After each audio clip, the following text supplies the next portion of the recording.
લક્ષ્ય ન્યૂઝ, એક નજર, એક લક્ષ્ય. દેત્રોજ તાલુકાના ખટીસણા ગામ ખાતે હુકુમગીરી બાપુના નિધનથી સમગ્ર પથકમાં શોકની લાગણી ફેલાઈ ગઈ છે.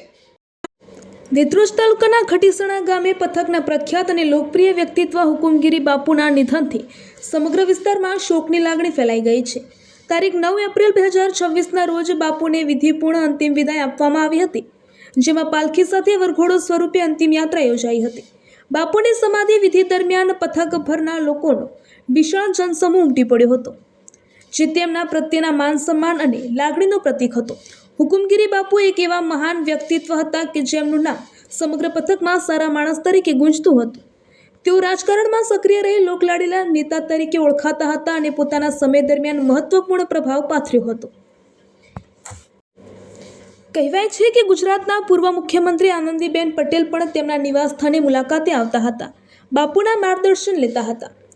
હુકુમગીરી બાપુ દશનામ ગોસ્વામી સમાજના તેજસ્વી તારલા હતા. તેમના નિધનથી સમાજને ન પૂરી શકાય તેવી ખોટ પડી છે.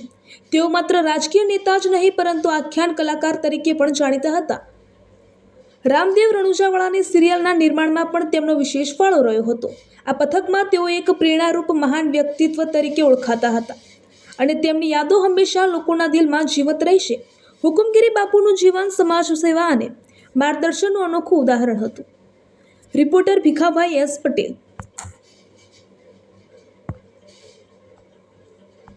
લક્ષ ચેનલનું હું હાર્દિક સ્વાગત કરું છું.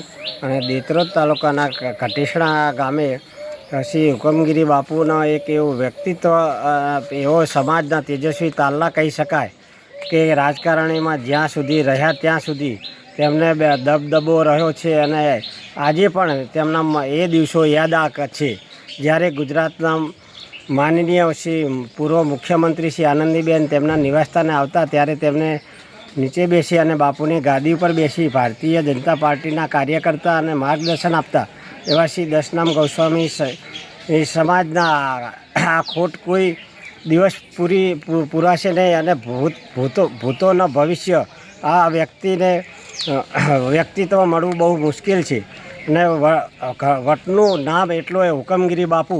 ભગવાન ભોળાનાથ તેમના દિવ્ય આત્માને શાંતિ અર્પે અને તેમના પરિવાર ઉપર આવેલી અણધારી આફતને સહન કરવાની શક્તિ આપે અને મહાદેવી ભોળાનાથ તેમને આપે. અને આ દેત્રોજ તાલુકાના મહાન કાર્યકર, ભારતીય જનતા પાર્ટીના મહાન કાર્યકર અને આગેવાન હતા અને તેમને ખૂબ કામ કરેલ છે. તેમને પણ અને સક્રિય કાર્યકર તરીકે સબ કામ કરેલ છે સમાધિ વિશે. અને તેમને આજ રોજ ગુરુવારના રોજ તારીખ 9/4/2026ના રોજ તેમને સમાધિ પણ આપેલ છે. તેમના સમાધિ સ્થાન ઉપર લાખો માણસો પણ આવેલા હતા અને તેમને ખૂબ આદરપૂર્વક ગામમાં તેમનો સેવકગણોએ અને કાર્યકર્તાઓ પણ તેમને ગામમાં વરઘોડો કાઢી અને ખૂબ જ સ્વાગતથી તેમને આત્મવિલય કરેલ હતો. અને સૌ ગામજનો સૌ બધા ભેગા મળીને ખૂબ જ આનંદથી તેમને સમાધિ આપી અને તેમનું